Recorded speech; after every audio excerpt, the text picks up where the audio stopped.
got it. Tech 9, let's go. KCMO, roll. I'm representing KCMO, roll. Yeah.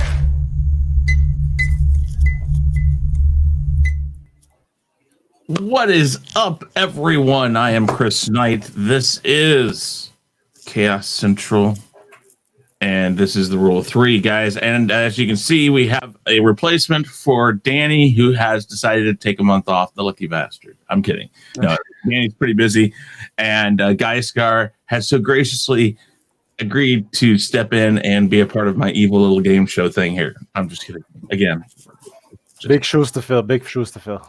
It is. But as you can see, though, as usual, Nzo's here also. And I'm going to let them talk about themselves. And I guess I should do this. I'm so used to, I guess I should do that. Yeah, so, okay. I'm going to go ahead and let them talk about themselves for a few seconds, tell you where you can find them and all that good stuff. Nzo, go ahead and start. What's up, guys? You know the channel, Biggaford Entertainment. I haven't really bragged about it much, but I think I'm going to do it now. Royal Rumble winner, just so you guys know that, right? I did win the Royal Rumble when I was on. We had a chaos list battle, and I destroyed these guys. So I just had to put that out there for the new year. But yeah, you guys know the channel, Biggaford Entertainment, Rule of 3, Chaos Conversation, Chaos List, Equilibrium, Square One, OOC, all the shows we do. Appreciate all the support you guys have given us, Chris. Great show. Let's do it. Thank you. All right. And Gaiskar, thank you first off for being here and taking over for Danny for a month. Greatly appreciate you doing that. Thank you. Go ahead and tell everybody about yourself. Well, I'm Gaiskar from the Basco scenario. Nothing yet on my channel. It's coming. And then when it does, subscribe so that you get that alert. You can find me Sundays with Chris, Nzo, Danny. Mondays on the Chaotic Conversation. Tuesdays on the Chaos List. Wednesdays now here. And as well on the OOC later on with my man Nzo and Roberto. So yeah, thanks for having me, man. Yeah, not a problem at all. All right, guys. So if you haven't watched before, this is really simple. 3 questions get picked from the wheel of topics. Those topics, there's 9 topics, and we get 3 minutes to discuss them individually, then 3 minutes to discuss it together. Today, we're doing a special Wonder Woman 84. So I got 9 questions that I came up with.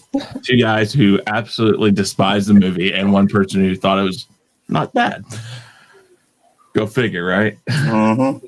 All right. So let's just go ahead. A secret. It's the same guy that liked Last Jedi. Last Jedi. It's not a secret. Everybody knows that. I am literally somewhere. It's like it's plastered somewhere. Everybody knows that. I mean, because I like Rise of Skywalker. So. I thought it was okay too, but it just shows that Chris's taste in movies is suspect. Okay, so wait, you're telling me that because Terrence liked it, that his taste in movies is suspect? I'll tell him that to his face too. Yeah, sometimes it does. Yes, sometimes it should be suspect too. All right. Well, we're gonna go ahead and bring up this. Make sure I have our timer up also. Rule 3 timer, 3 minutes. All right, we'll do that. This quarantine shit needs to stop because I'm looking at myself. I'm looking like I'm getting kind of fat over here, man. Look at my face and I'm like, yo, how come I'm so fat today? I put this all the way up here to hide my double chin. I'm like, the same. All right, so here we go, guys. We're gonna go ahead and spin. Make sure that I'm sharing the audio. Yes, I am. All right, here we go.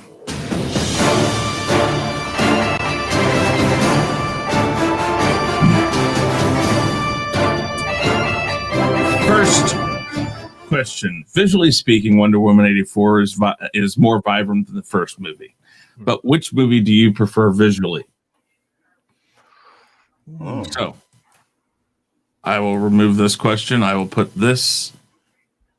And Caleb Jones says that, just so you know, Caleb says that Terrence knows his shit, man. He does. See? So just think about that. All right. We're going to do that. We're going to bring up our timer. And 3 minutes is on the board. Who wants to start this one?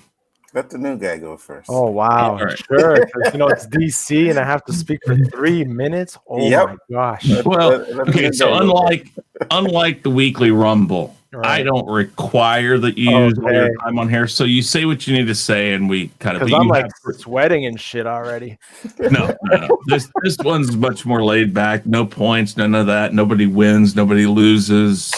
Well, I lose a lot. It's besides the point. And we all know I would win if it was a competition anyway. So Oh, here we go. There we go. Well, yeah. Shit talks already started. Okay, 3 minutes. Gaiskar, time starts now. So compared to both of them, they both had visual aspects that were nice, like especially when they're back in the Amazon, right? That was in both movies. It was really good. Like right off the start on the second one, yes, it's visually appealing with the whole last swing. I got a vibe of Spider-Man, kind of, when she's like swinging from one end to the other. It was more bright. Like it wasn't as dark as the first one. I like the fighting scene at the end. I found it was not really similar. Like, it was really dark with the evil guy in the first movie. They kind of did the same thing, but it wasn't as dark at the end of this one here. Cheetah for me looked fine. It was actually pretty good. I honestly I had to Google it because, like I said, I wasn't a heavy reader of the book, so I'm like, oh, I wonder how Cheetah really looked in the comic books, and I saw, and they did her justice, right, when she did her metamorphosis. But I found the second. You know what? Just visually, the second one I find better than the first one. I would have to say. It was the whole flying bit. I don't get that. I don't know if she ever ends up flying until, I don't know. Maybe she and did she sleep with Kal-El or something and got powers and that special Kryptonian poom poom and I don't know. I'm just saying. Kryptonian bird, you mean? A bird. Amazon poom poom Kryptonian bird. I think he busted it out with a super sperm. But, Yeah, exactly. And through it. Yeah. No, but seriously, I found it, the whole flying bit, I thought was a little bit exaggerated. Kind of, they stuck on it too long. The whole last swing through clouds, it was nice visually, but it was kind of exaggerating it. That's all I got to say. Okay, very good. I will reset the time, and 3 minutes on the board. Nzo, go ahead. Sure. To be honest with you, it's a pretty good question because visually, they're practically the same to me. Like when it comes to visually, I think it's the same. But what I will say is that there are scenes in the first one that I just liked a lot more. They were more memorable for me. When she goes through no man's land, like I could just sit down and watch that scene for like forever, to be honest with you. And then when she goes into the town, right? She goes into the town and she's fighting the dudes and she fucks up the tank and she jumps. Those scenes to me are absolutely amazing. I didn't see any of that in this one. You know what I mean? Something that was like, holy shit, like that was badass, I think they went way too corny with the first fight scene in the mall, right? I get it. That's what they were trying to do, but I just think it went way too corny. And then the fight with Cheetah wasn't long enough. I think they should have made that fight longer. We get Diana in her gold suit and really it was for nothing. Like, it blocked a few of her scratches or whatever, but that's it. When you read the comics and you know about Cheetah, like her claws can cut Diana. Like she is almost Diana's equal, when they're fighting. So I would have loved to have seen that in the movie. They could have stretched out that fight, man. I really wish they would have did it. Diana got her powers back. So let's say Cheetah scratches Diana and they show that Diana's bleeding. Then you get to see how strong Cheetah really is. It's like, oh, okay, she's really dangerous. But I just find the way it went out, like, they go in the water and she's like, oh, I'm sorry, and electrocutes Cheetah. And I say it all the time. I mean, when Cheetah made the wish, she kind of wished to be like Diana, which meant she got Diana's power. So I don't understand why that lightning shit hurt her. It just, I don't get that part. You know what I mean? But I think it just stunned her. Go ahead. I'm just saying. No, you're right. It did stun her, but I mean, it didn't phase Diana whatsoever. So I figured, it would have been the same kind of effect. Right. But you're right about one thing though, guys. The scene with Ares in the first one was really dark. This one wasn't as dark. Cheetah did look good. The visuals to me are on par with the first one. Like I said, like when it comes to the visuals, they're absolutely on par. There's no letdown in the visuals. It's just I think that the first one had more memorable moments, and that's what I was hoping for in the second one. So I can see that. All right. I'll take my 3 minutes and just do that. You're right. It's on par. Both of them are very well done. I think that's Patty Jenkins. I think Patty Jenkins knows what she wants when it comes to the style, the look, and all that. But I like the grittier look of the first one. I don't mind. I love 80s stuff. But when I want 80s, I'm thinking, and I'll go video games here. I think of Vice City, like Grand Theft Auto Vice City. It's overdone. And this is 80s, but it's subtle. There's only really the mall scene that stands out as majorly 80s. 80s, yeah. So when I want 80s, I kind of want them to go full on, and there's bits and moments of that. And if they were going to go that way, I just prefer more of it. So I look back and I'm like, I like grittier stuff. I like the first one, the war scenes, all of that. And you're right. It's a darker themed movie. There's bright spots in it, but I don't know. I like that darker themed movie. So the first one to me is, visually speaking, is just more my style. It's not overall looking at them, the way things are done, the look of everything, they're both equal in visual style. I just prefer the darker compared to the lighter. That's just how I am. So I prefer, just by what type of style it is, I prefer the first one. But the second one, I think it was very well done. There's plenty of places in the second one that they could have messed up, but like you said, Cheetah could have been when she moves around in that final scene. Man, they couldn't get Cats right. They could have screwed that up just as easy. But they did a very good job. So yeah, what's going on, memes? Good to see you. All right, 3 minutes we can talk together. I think we're all pretty much on par with this one. And you're absolutely right, man. Cheetah could have been a disaster. Because I never seen Cats, but man, I seen some of the way they looked, and it's absolutely horrible. I'm not going to watch Cats. I don't care how much they've redone it or fixed it or whatnot. I don't want to do anything. I don't want anything to do with that. Same here. Because it's a thing of, when you hear, that's the problem with a lot of these movies, is when you start hearing all the horror stories, you're like, yeah, no, I'm not going to. But sometimes you watch it and you actually enjoy it, not maybe to the to the extent of what I mean. It's like, well, okay, there's visually bad movies like Rocky Horror Picture Show, but it's almost be done on purpose. Then there's movies that sell themselves as this visual masterpiece, like Cats tried to do. And when it craps on its own self and it needed the kitty litter box, it's not pretty. This movie had lots of points that they could have done that. The highway scene outside of the in Egypt, which I liked that scene too. Yeah, I did like that scene. That was very well done. The worst visual scene. What was that? The whole the kids, like out of all that, okay, it's something that could happen in that area of the world. But I found a little bit, here comes. It was a little, it was a little suspect. I agree. The moment that it happens, you're like, okay, honestly, the worst visual scene, and only just because of how, I say, almost surreal it came across, was the mall scene.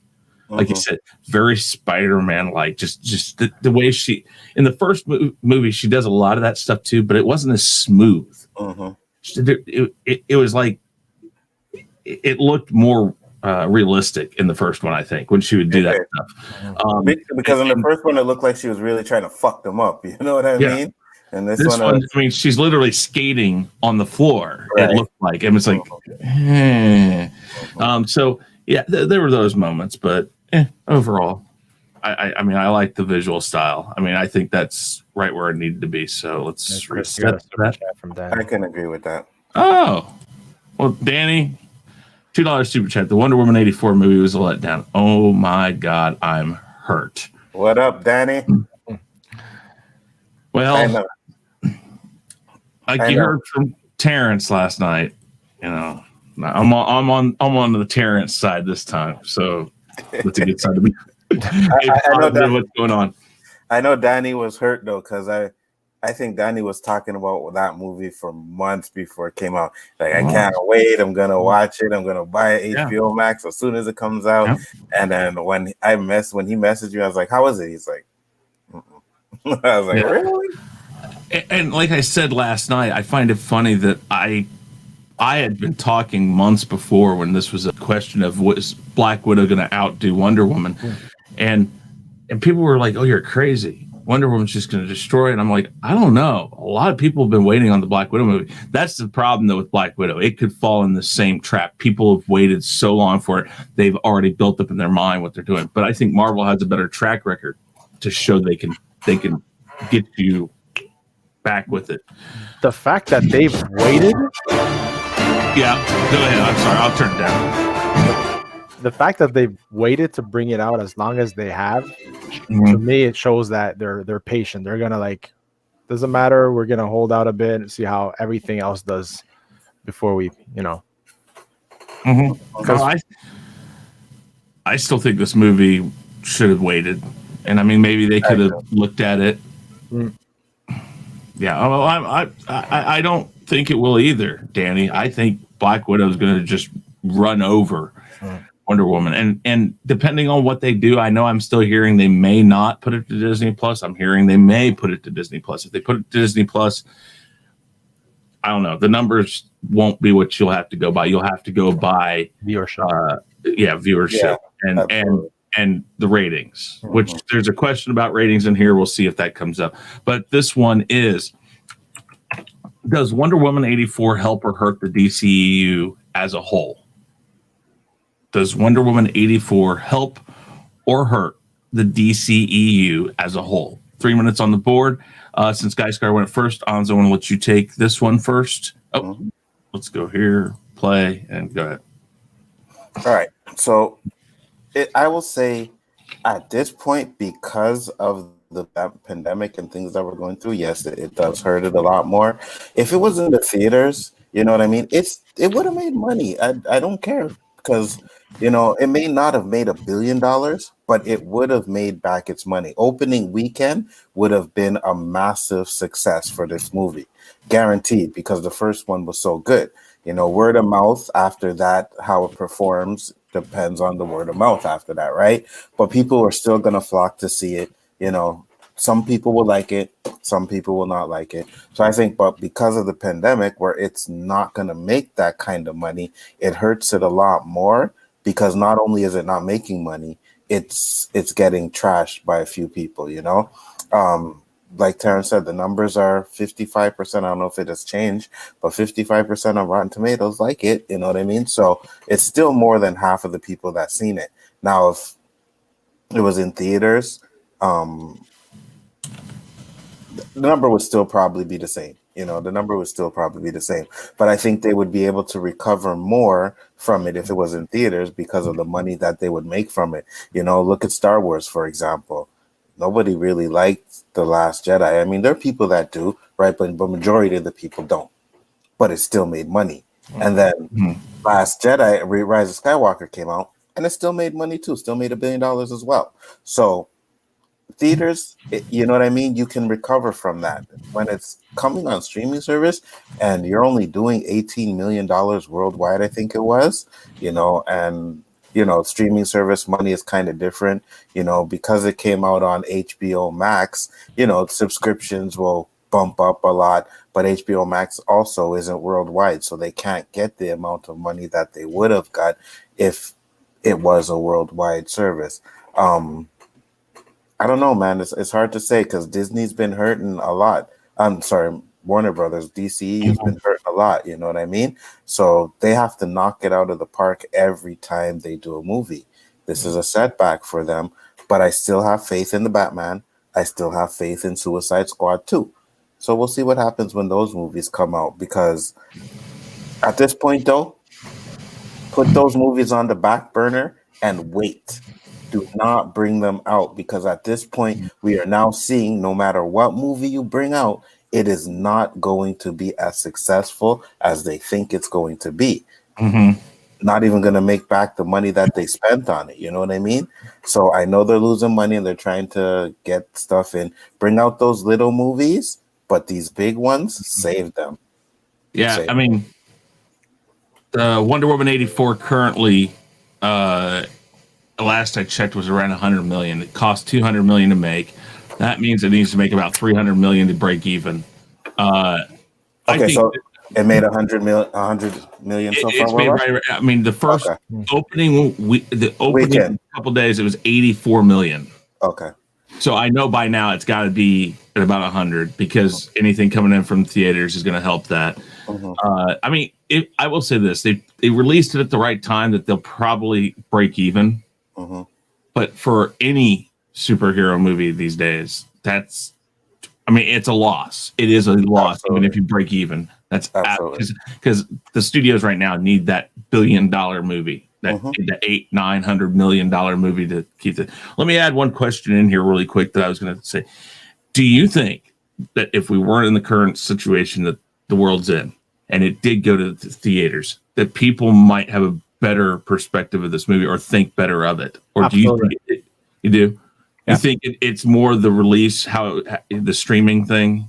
Yeah, It just definitely. didn't have that right? Right. And most of the people aren't seeing it on the big screen.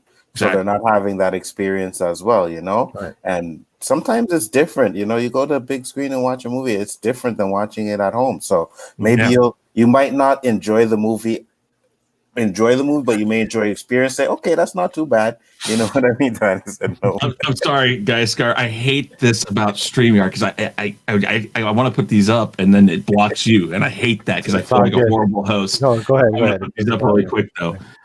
He said, "Nope, it sucked. Pandemic, no pandemic." Y'all stop smoking that stuff. What are you talking to here, Danny? Okay, 3 minutes, Gaiskar. Go ahead. You know what? The whole streaming service is never going to get to the point of theaters. Theaters are going to come back with a vengeance when this is all over, and the studios will make money back on everything they've lost. They should have waited to bring this movie out. What was the question again? Does Wonder Woman 84 help or hurt the DCEU as a whole? Honestly, I think it was a shining light more of what it can be. Like, you can see the hope through it, what they're trying to do. But at the end, it still hurt them because they have a bad track record going. So right now, there's nothing really that blew anything out of the water, right? Aquaman was Justice League, for me, I didn't like it. It was entertaining. Yeah, sat down and watched it, but it was okay. It was okay. There was nothing. The comparison, you have to say, they're trying to catch up to Marvel, and they're trying to do it way too fast. And Warner Brothers is trying to control way too much what the directors are doing, which I think is hurting the films themselves, right? Because you have to trust the people you're putting in that chair and let them go with it, right? And I think that Warner Brothers is just way too strict with what they want their guys to do. And it hurt. Like the whole, I agree with Nzo, just to regurgitate what he said, is the theaters would have been different. It would have been a lot more money. And the whole streaming service, the reality is people are bootlegging it no matter where you are. And that's hurting them. And that's hurting them big time. Yeah. Any movie, like Nzo would say, if the theaters were open, he probably would have gone to the theaters to see it. Would I've gone to see Wonder Woman? I would have gone to see Wonder Woman because I really liked the first one. You know, not even being a DC, fan base comic book reader, I would have gone and seen it because I really enjoyed the first one. So I expected something good, great, and it came out crappy. It's just it felt the scenes were like way too long.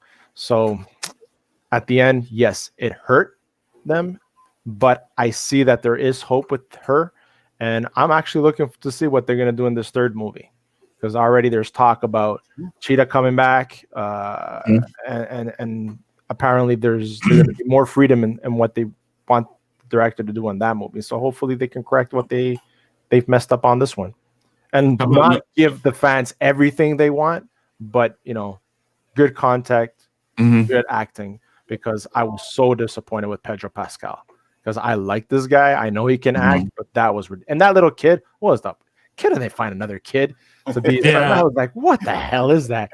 It's like a freaking Walmart, not even a Walmart kid from a Walmart commercial. It's like, what is that? So let me ask this question: do you think our expectations for the movie was too high, and that's why there's a lot of people that may not like it? I think so. I think that's possibly part of it, is that people expected this to be a home run. I mean, people were talking $1 billion. The problem is when you strip it down to your TV in your home, normally when you watch it on your TV at home, you've seen it in the theater, so you kind of still remember the oohs and the ahs a little bit. And then there's a gradual letdown as time goes on. And then the movies you watch every other week or whatever, those are the movies you always remember. And it doesn't matter if it's on home or theater. But I mean, I think that's part of it. Well, listen, The Last Jedi, I watched it in the theater. I really liked it. And then I went over to Anzo's for dinner. We watched it again and we started talking about it. And I left his house going, I fucking hate that movie. It's because when you look at it, you start breaking down everything.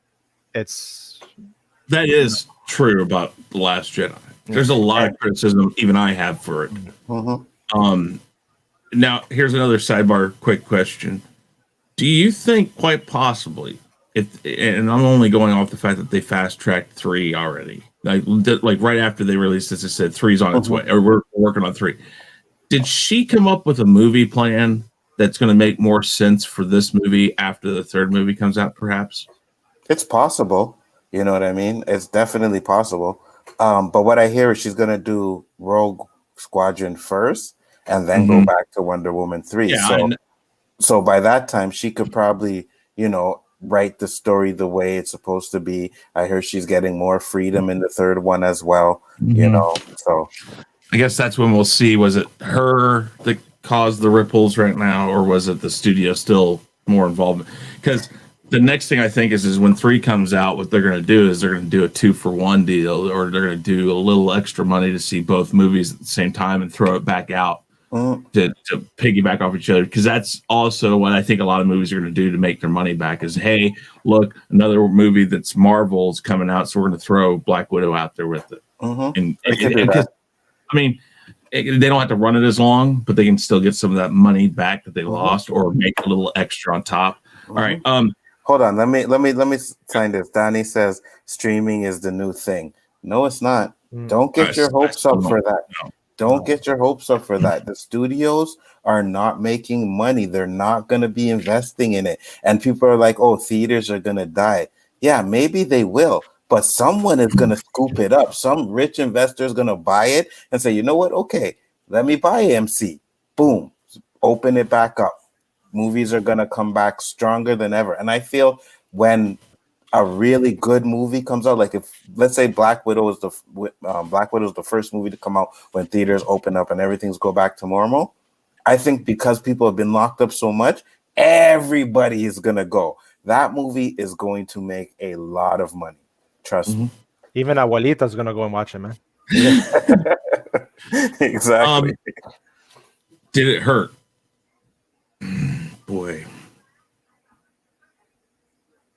I think in a way it did, because this just shows even more the problem with the DCU as a whole, which is with them backtracking on Snyder's plans. They've kind of thrown Wonder Woman and Aquaman off on their own little island. Yet somehow it's still attached to Justice League, which Warner Brothers has not fully let go of. You either fully let go of that plan or you fully embrace it. If you fully embrace it, you're going to sign Henry Cavill back in. You're going to do whatever you can to try to at least get some use out of Ben Affleck to ease people away from that Batman. One of the things my son said during part of it, when the whole shit started hitting the fan in the movie, is like, well, what Superman doesn't know what's going on? I'm like, well, and I understand they may not want him in there, but that's a moment that he can come for 5 seconds, or he calls. I mean, something. I mean, give us some idea that this actually is taking place in the same universe. If you're going to do something like what Marvel did with the MCU, and you want to, and I know they're, again, you said it, Warner Brothers is the problem here, because Warner Brothers either needs to say, no, the DCEU does not exist, and we're just keeping Gal Gadot and the muscle Samoan. Jason Momoa. Yeah, Jason Momoa. We're keeping them, and they're going to continue being who they were, but those are separate movies now. Or you say, no, this is all still part of the DCEU and stuff. And they never. I've said this for so long now. It's like, guys, you as fans, we kind of need to know the plan you're going with, so we can enjoy the movie either as this is its own series, or this is still tied to what you started it with. Because the first Wonder Woman movie was in the DCEU. If this one isn't, you got to tell us. It's in the universe with the first one, but that does no longer, the DCU does not exist in this universe anymore. Either or. And I think that hurts it. And I think until they give us a definite answer, because, hey, Suicide Squad is coming back out, and it's not a reboot. They're continuing with Harley Quinn in it. What are you doing, guys? Is it still there, or is it not? And then they're releasing the Snyder Cut. And everything just keeps on telling me, like, what they're doing is let's just wait. We don't want to give them a definite answer. Let's just keep throwing this out and see how they like it. No, we're going to stick with the DCEU guys, and we're going to fix it. Or no, these are all separate movies of their own canon. One of the two. And I think that hurts them. 3 minutes to talk about it. And I agree with you, because it's like, okay, they've said, well, Snyder Cut is part of an Elseworlds universe. Snyder has said it's not that, but technically, when you watch these other movies, they're still kind of connected to that one. So It seems like, okay, they're waiting to see if Snyder Cut is a big success, and then it's like, okay, well, we can continue with this. But if it's not, then we'll bring in Flashpoint and we'll change everything around. You know what I mean? And I think they'll still do Flashpoint one way or another, because it'll fix a lot of the issues. And you can still keep, if you want to go back and get Cavill, you still can. You can still keep Gal Gadot. You can keep Jason Momoa. You can keep these people, but it'll explain away Ben Affleck. It'll explain away the Flash or Cyborg But I think they'll still what. It's just out now that Ben Affleck's coming back for a Batman movie, and so you have the Batman, his Batman, and coming out at the same time, apparently, but different. No, that's the thing, and that's what I'm saying is you got to give us. Okay, I've heard though that the Batman is more of the Elseworld story, much like Joker was, which Elseworld stories always they were the fringe of the universe. They were the split line of what could be or what might be, and I'm okay with that. But again, you have to let people know this, because we understand the whole Elseworld or the separate, worlds and stuff like that. But not every viewer knows that. And I think that's really hurting them, that they're not kind of letting some people know, hey, this is all tied together, or no, this one isn't, this one is. It didn't hurt Joker. But what about Birds of Prey? Is Hollywood making a sequel? I think Birds of Prey was No. What? I didn't hate Birds of Prey, though. I didn't either. It's its own little thing. I need the only problem I have with that is Black Mask. Yeah, It's exactly. not Black Mask. It's just nowhere. It's. I mean, I guess. Well, let's take that back. At times, very very little, but at times he had flashes. But I was disappointed with him. Yeah, me too. But to go back to what you were saying, and you're correct, because now you're going to bring out two Batmans. We'll know what's going on, but the majority of the people be like, wait, there's two Batmans? What the hell is going on? You know what I mean? So you got to explain to people what you're trying to do. You know what I mean? And if you're going to do your Elseworlds and say, this is Elseworlds, this is a separate part of it, this is the DCEU, this is something different that we're doing.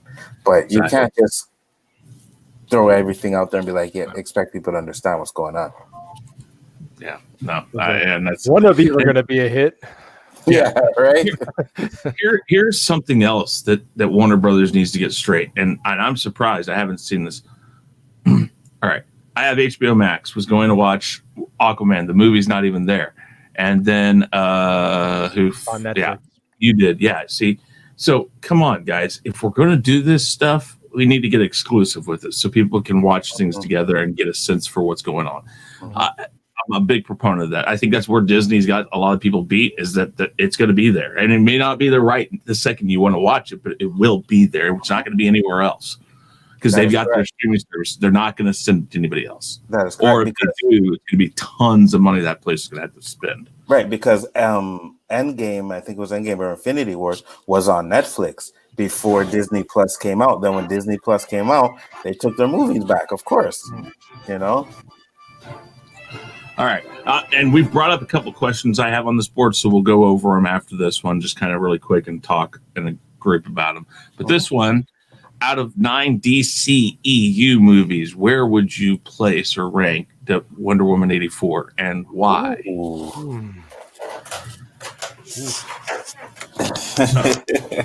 Out of 9 DCEU movies, where would you rank Wonder Woman 84 and why? Danny will chime in, I'm sure, and say number 9.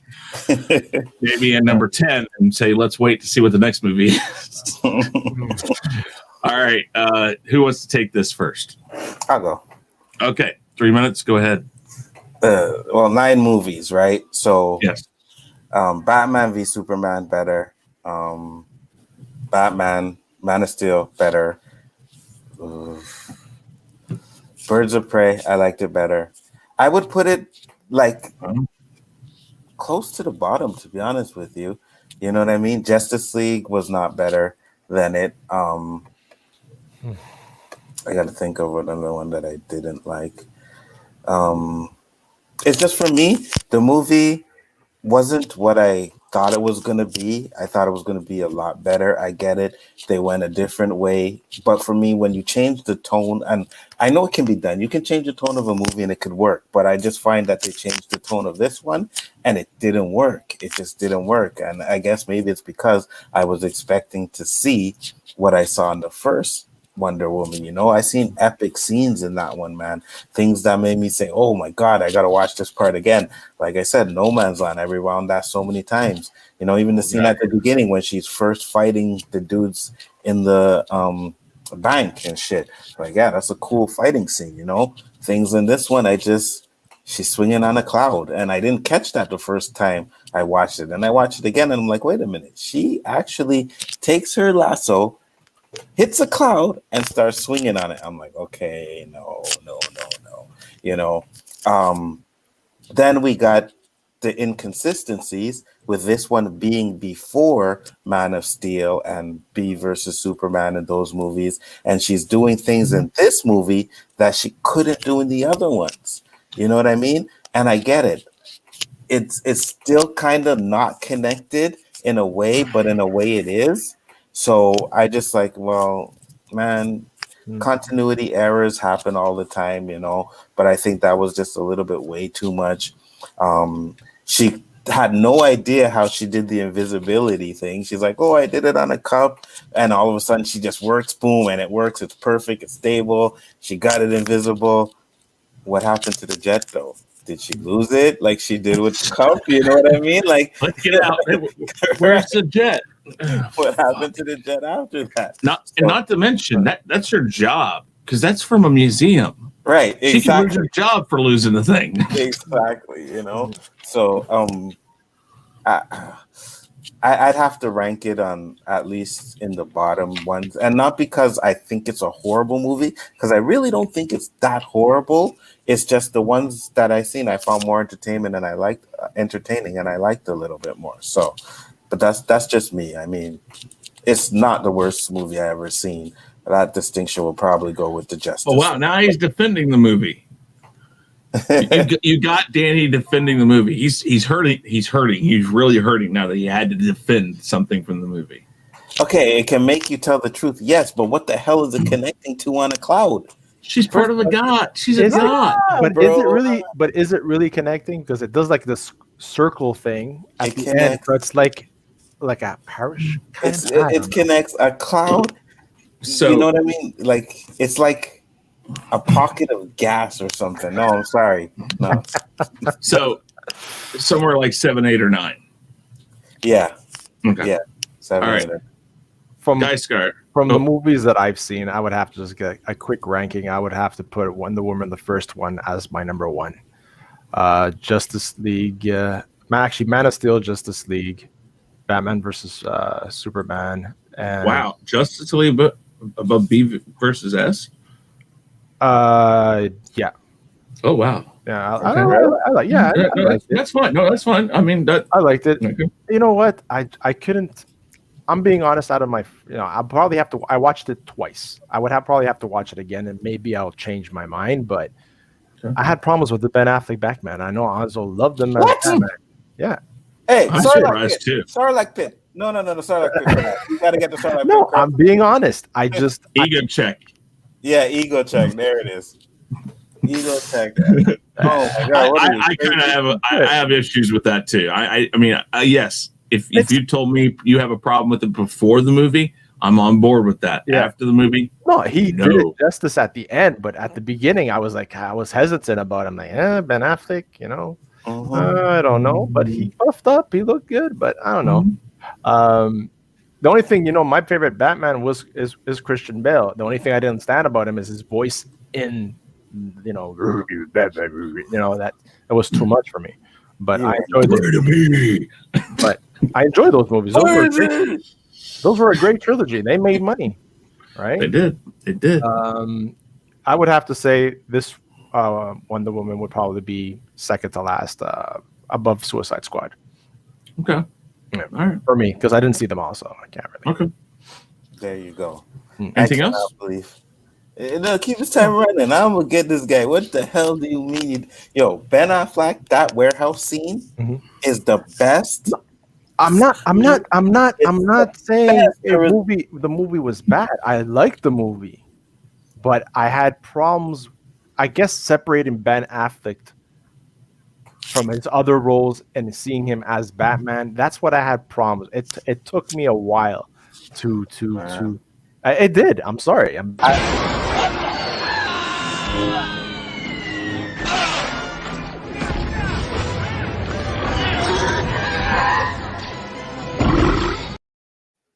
It's not Star Wars related, but he had to get it. But yo, I'll tell you this.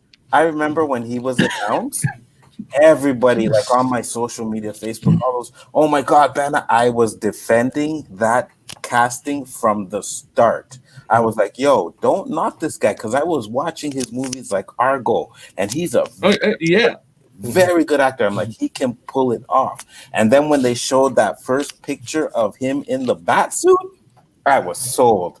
I just need to see it after. No, it looks good. I'm not saying that. It's just I'm being honest with you guys. I had problems buying into it, and at the end, like I said, he did it justice. What's funny is once they've chosen the Batman, whoever's going to play him, I'll watch the movie, and at a certain point, I'm on or I'm not. Once I'm off, I'm off, because like for instance, Val Kilmer is not the greatest Batman, but I was okay with it. But George Clooney just didn't sell me at all as Batman. No, I hated George. And that's where you got to get me. You got to get me with how you play Batman. The Christian Bruce Wayne Bale stuff. is mine. Yeah. Well, you see, just Christian Bale is mine. His voice and everything throws me right out, and from there, I can't take him as Batman. yeah, that's it. That's how I think Batman's decided. Is just you have to watch it, and then at a certain point, I'm off or I'm in. And Ben Affleck almost immediately got me in. I mean, it was like, okay, I'm this is good. And then when he says I'm in, no, I'm out, no, I'm in, no, I'm out, I was like, God, come on, dude, you gotta stay with it. Yeah, me too.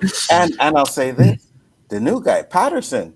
I was like, oh my God, hell no, this guy. Then I seen the trailer and I'm sold. I'm like, okay, let me give him a chance because that was fire. Yeah. It looks like Batman Beyond. Yeah, it does. And I wish they should have gone that route. That's where Michael Keaton should have come in. He should have played old Batman, and they should have done that. That would be fine as an Elseworlds away from, because they're bringing Keaton back for that type of a thing anyway. So whatever. Where do I put this? I think Positive Candor said it right when he said between. I think where did Positive put it? Between 4 and 8. I probably put it around 4. Wonder Woman's by far the best. I think Man of Steel is number 2 for me. B versus S. Let's see here. I put Shazam as 4, so this would probably be 5. Aquaman 6. No, wait. Actually, I'd go Suicide Squad as 6. Aquaman 7. Then what else is there? Justice League. Yeah, Justice League is probably 8. And Birds of Prey is 9. And I like Birds of Prey. I'm not saying I don't. I just think those movies, I don't know. So many of these movies are just not memorable. It's not that they're bad. Yeah. They're not memorable. And you got to have memorable moments. And I think, I know Wonder Woman had them. I know Man of Steel had them. Batman versus Superman had pretty decent ones. Shazam, I just like the way the movie is kind of making fun of itself through 90% of it. So yeah.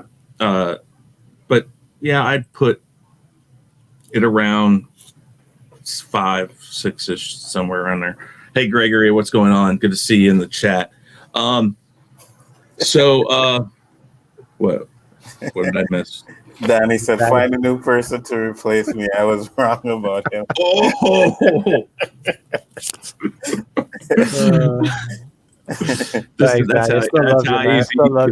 That's how easy you can lose favor. So we'll talk about this real quick. I do think that the biggest problem with ranking these movies is at a certain point they just fall off into obscurity. You can watch them when they come on TV. Well, I don't know, man. I get so bent out of shape out of the fact that Aquaman has no tie-in, literally, to any of the other movies. Yeah. Wonder Woman, the only thing that saved Wonder Woman as far as the DCU is concerned is that the picture, what happens, that's a story you want to know about that you find out in Batman versus Superman. And they tell that story, which connects it directly to that movie. Aquaman, literally, the way that they introduce him in Justice League, they should have incorporated some of that into the movie, at least a little bit. But by that time, they'd already decided to write it off. And again, that's the problem. You're 1 second, no, this doesn't exist. Next second, oh yeah, sure, it exists because we need to save our asses because we're losing money here, and we want. So now we'll do Justice League, the reshoot, and if it goes good, then we'll admit that it absolutely exists, and if it goes bad, no, that's just we were just giving him a chance to show his vision. I mean, you got to have the ability. Hey, Danny, check your Twitter. I sent you the link. You can come on in if you'd like. I'm not going to stop you coming in and Ben Affleck is a superior Batman. I'm not going to say he is the best because you know my opinion on that. I still say Michael Keaton just because I think it's tough to take a superhero that you've never seen in that scale before and make it something. And he did an absolute great job.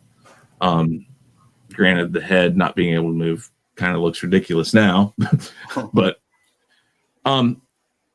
yeah, but I think it's the after 4 or 5 in these, it just fades off into obscurity, and the rest are kind of like throw them where you want them. They're not bad movies; they're there. Yep, and I agree with you. I don't think it's a horrible movie. I really don't. You know what I mean? Like I said, but just for me, it's the ones that I did see I liked a lot more. Yeah, I agree. All right. I'm gonna stop this. We'll just kind of talk about these. I'll exit full screen. All right. Here's one that I was gonna ask that was up here that I thought would be fun to talk about. I'm gonna take this off too so we can have full screen here for us.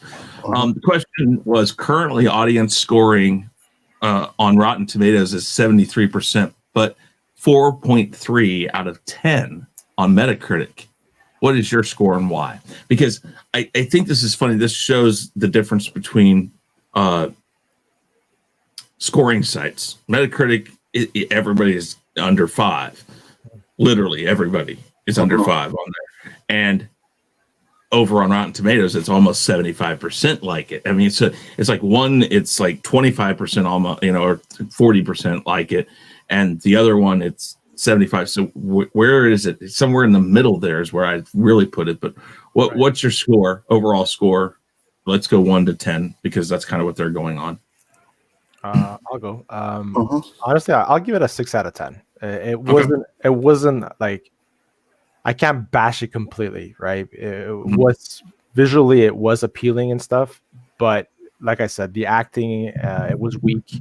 Hey, Danny, it was weak. I brought him out of retirement. That's how bad I did. I'm trying to stay off the show, man, but I tell you, these comments are driving me crazy. So overall, I give it a 6 out of 10. The acting, I had a lot of problems with Pedro Pascal's acting. The little kid, the scenes were just dragged on too long. The inconsistency, like Nzo said, he nailed it with the powers that she had here, she didn't have, and the movies, the timeline's not, the continuity is not there, and that hurt it big time. And if they wouldn't have made it in the 80s, right, and it would have been after that time, that would have made a lot more sense, and that would have helped it a lot more. But why I think this movie suffers from this? I'm sorry. No, go ahead. I think this movie suffers from, you're talking about 66 years between Wonder Woman and Wonder Woman 84. That happens like what, 1918, the first Wonder Woman? Somewhere around there, World War I, if I remember right? Yeah. So we're talking 66 years. That's a lot of time not to tell us anything. Again, this comes back to some bit of context. I mean, something to give us this idea. The Crisis comic book series is where they introduced her being able to fly. After that, she was able to fly, which probably leads me to believe, because I haven't read all of it, that it's actually a Wonder Woman from a different Earth. Probably. But there's places where what happens in this movie can be found. But I do agree with you. If they're going to have it in this movie, again, this goes back to, does the DCEU exist or does it not? Is this separate from Batman versus Superman, where if she could have flown, why didn't she do it there? There's a lot of that stuff going on, and I totally agree with you. Nzo, what is your score? I give it on par. I give it about a 5.5. You know what I mean? Yeah, that's my score for it. Like I said, I didn't think it was horrible. I just wasn't a big fan of it. When Danny was messaging me, I was disappointed. I was like, really? It's bad? He's like, yeah, it's cheesy and all that. I saw what he put in there in the chat, and I was like, holy crap. And that made me want to watch it even more and go like, what the hell's going on with this movie? Right. And then again, I don't know. It's not like I look to be different from you guys, but I liked it. Damn near ruined my Christmas. All right. So what do you give it, Danny? I give it a C-, whatever that equates to the number. It's about 4.5, 4.7. I won't give it an F because of Gal Gadot. She is. Well, Her being there alone is not going to make me give it an F. I'm not going to give it a D because it's a comic book movie. And I try to support all comic book movies. So the next highest thing I can give it is a C-. okay. And that's what I give it. I'd give it on the high side a 7, on the low side a 6. It's there. I did not hate it. I like it. There are definitely parts that need to be improved. Bringing up that kid was so like, what the? Why is he even there? If they would have done two things, I would have loved this movie. What? If they would have kept Pedro Pascal out, he was not needed, and just have that wishing stones. Cheetah gets her powers, and then she grows and grows and grows, and then we rush on to this big fight. The fight was only 2 or 3 minutes. It should have been like 6 or 7 minutes. Badass That's fight. what I said. That maybe in 3, if they bring Cheetah back, it'll make more sense. Maybe. But I'll also agree with you on this. This suffers from the Spider-Man 3 problem. Know who your main villain is and focus on the villain. Cheetah should have been the villain. Yes, he could have stolen the stone. That would have gone far enough. But hell, all he had to do is have it like in a handbag next to him, hold on to the person, and then put his hand in the handbag, and that connection probably would have worked on the stone. They didn't need to make him the stone. And by the way, on the thumbnail, it does say spoilers. So if you didn't watch it, sorry guys. But I didn't have a problem with him becoming the stone. And I think he actually played it very well because at first he's very calm about it. He goes up to people, hey, tell me what you really wish for. And as it goes on, the stone is feeding on the wishes and once more. And that's hurting his physical body because it was a stone, not a person. And when it became the person, it hurt him because he's not made of stone. It made sense. And I think he showed that in the way he acted it. But I get that. Well, and you can talk whatever you're going to say, Danny, because this is probably going to feed into this question. Many people were criticizing Pedro Pascal's performance in Wonder Woman 84. Do you agree or disagree with this? Yes, I think in some parts it seemed like he overacted, like he was acting too hard, and it seemed just. I know he's supposed to be a maniacal and this megalomaniac. He killed that, but sometimes sometimes less is more. It's like he was always putting on the gas, put on the gas, put on the gas, put on the gas, put on the gas. Sometimes you got to stop and break. You can't always be on the accelerator. To me, he was always from one scene to the next. He was on the accelerator trying to get more and more and more and more. And to me, it's kind of like I was more interested in what Cheetah was doing when we were seeing Pascal. Like the parts when she went to the gym and was discovering her powers and stuff, and she took the refrigerator off the door. That stuff was kind of pulling me towards her, and how she was changing from the wallflower, shy and timid, to now she was sexy and attractive and confident. That was drawing me more so than the other. So I didn't really care about Max Lord or whatever his name was. I didn't, and I agree with Gaiskar. That little boy had the personality of a rock. He was not needed. Okay, Gaiskar, agree or disagree with the criticisms? I agree with it. Okay, all right. I agree with the criticism. It was bad, man. If you've seen his other work and his other acting, I felt like it was too exaggerated. Yeah, but right? Okay, it was like can I forced. explain why I think that works? Go ahead. Okay, again, he's a person. He's trying to do whatever he can to make this. He knows he's screwed at the first part, and that's why he goes to the guy and he has him wish. Here's the thing: as soon as he becomes the stone, or the stone goes to him, he is taking on a part of a deity that they've put a very bad trait of people, which is greed. That stone is greed. When it's in him, it's eating him from the inside out. And as time goes on, his physical being, his brain, himself is sitting there going like, how can I not get killed from this thing that he knows he's screwed because he took it all on already.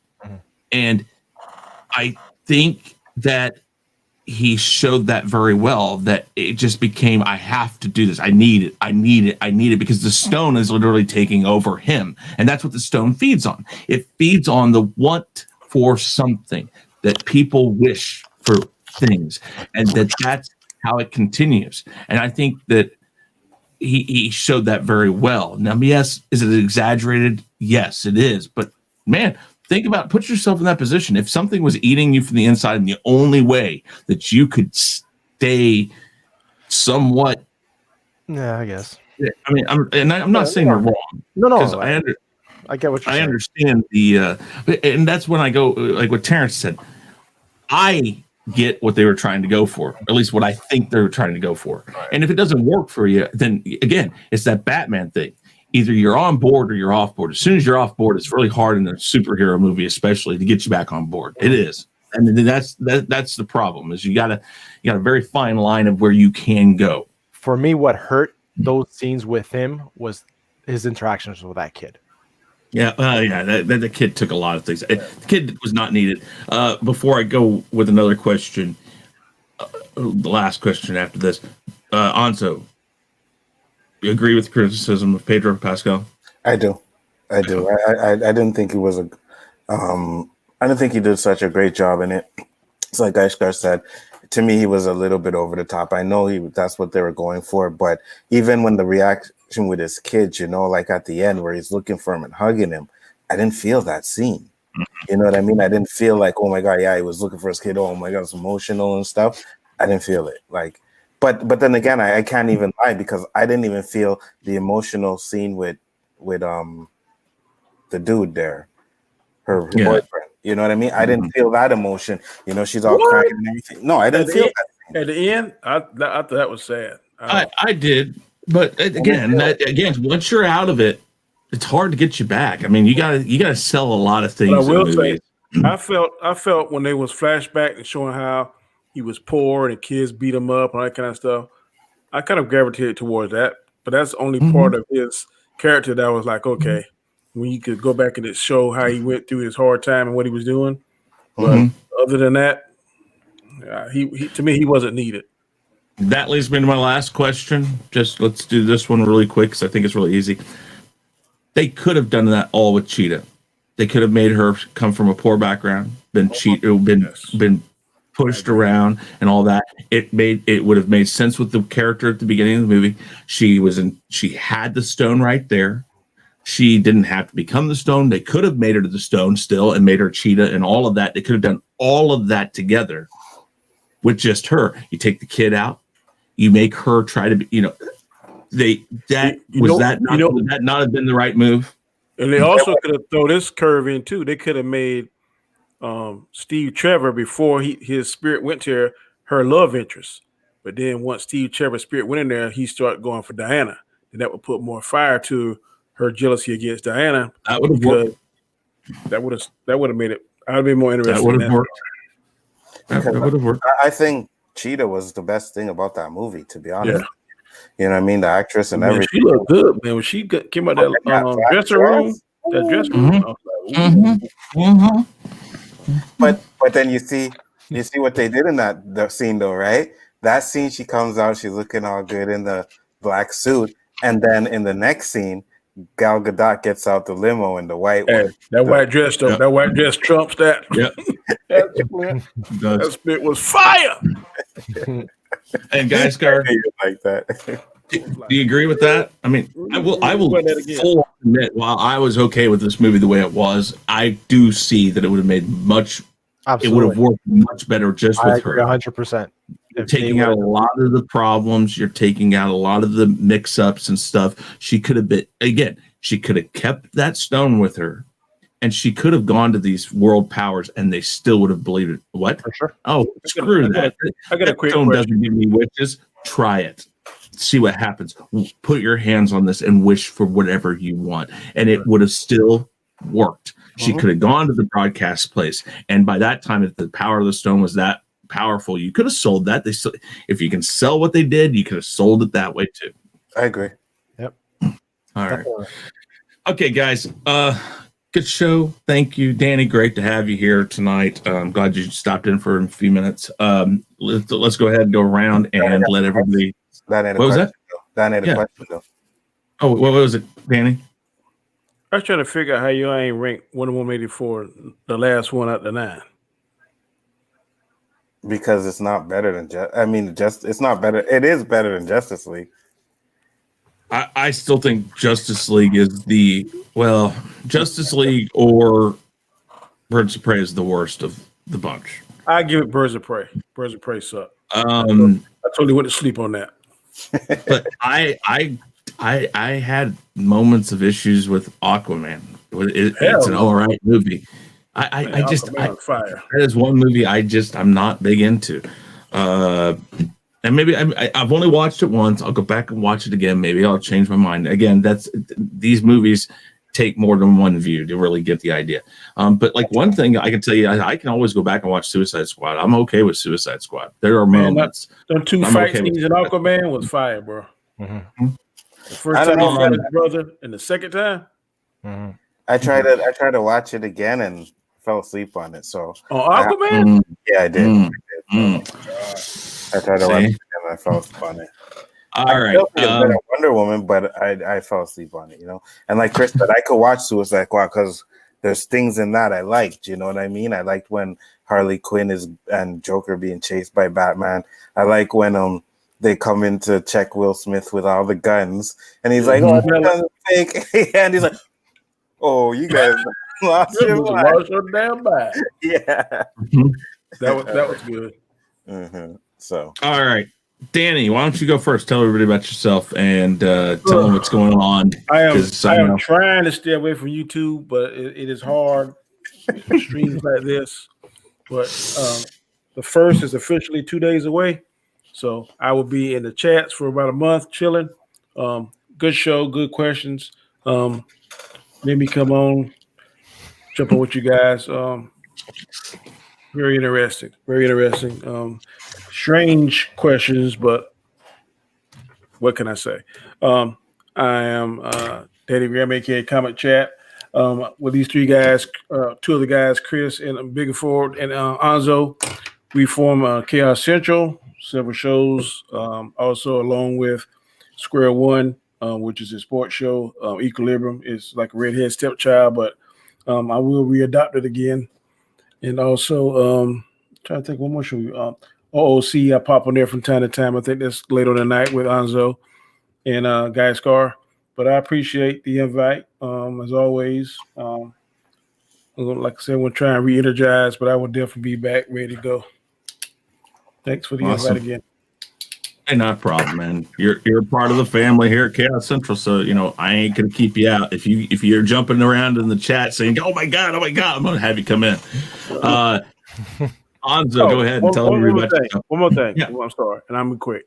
No, you're fine. Gaiskar, how in the hell do you not like Ben Affleck as Batman? You do not understand what I was saying. I had trouble accepting him in the beginning, but he did Batman justice. Okay, so right now, in your mind, who is the best Batman? I would have to go.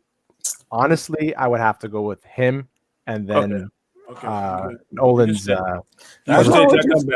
But you guys convinced me, man. You guys convinced me. True. I'm playing it back in my head, and I'm like, yeah, he did look good. It looked, yeah. He don't want to get sent to the. He's the only one that has a scene where it shows him working his ass off to beat the shit out of people. No, that's not true. No, that's Christian Bale did it against yeah. Where he did 1-2 push-ups and was like, and then he came back and I'm better than Bane now. Like, fuck you. Yeah. All right, Anzo, go ahead and tell everybody about yourself. What's up, guys? Like I said at the beginning, the channel, Biggaford Entertainment. I do appreciate all you guys' support. I did set up a stream for OOC today, but I ain't hearing from Roberto or Josh, so we'll see how that one goes. But If it is, you guys are maybe a little bit late. I'm just waiting to hear from him. But if not, we'll do it at another time. We'll see what happens. But I do appreciate all the support that you guys are giving me. You know, Chris, Danny, Gaiskar, these are some great shows that we try to do to entertain you guys. You know, I hope you subscribe to the channels, subscribe to Chaos Central, you know, so that we can get 100 subs over there. I think we're almost there. So if you guys enjoy the content, man, just sub, tell your friends. I appreciate it. Respect to everybody. Happy New Year's. Peace. Yes. Gaiskar, go ahead and tell everybody about yourself. I'm Gaiskar, aka the Basco Scenario. You can find me on Chaos Central with Chris, Danny, and Nzo. You can also find me Sundays with the Real Review, man. And they're in the round table. What are we doing? I don't know what we're doing every Sunday now from now on, but there probably is something coming. We'll figure it out. Exactly. Tuesdays on the Chaos list, Wednesdays on the OOC. And again, like Nzo said, subscribe, spread the word. You know, we really want to come out and entertain you guys. And, you know, we're doing this for fun. And thank you for being here. Thank you, Danny. Thank you, Nzo. Thank you, Chris, for having me. And a great show, guys. It's fun. Yes, indeed. All right, guys. I'm Chris Knight. The Real Review 3000 is my channel where you might be watching this right now, or over on Chaos Central. It's the other YouTube channel that we started. I want to thank everybody for coming in. Again, subscribe to everybody. Check out everybody. Check out the people they do stuff with. I'm not on everybody's show. They're not on everybody's show, but we're all intertwined in many different ways. So if you branch out and see the other things we do and watch Nzo's green screen drop. You know? That was like magic, though. It was just like... This is my boudoir. Unfortunately, you guys see my grow tent right behind me. You know? You're all right. You're all right. Ain't no problems with that. But guys, check everybody out. And again, branch out, see the other shows they're on, and check everybody out. Sub to everybody. And with that said, guys, we're officially out of here. Everybody say peace. Peace. Peace.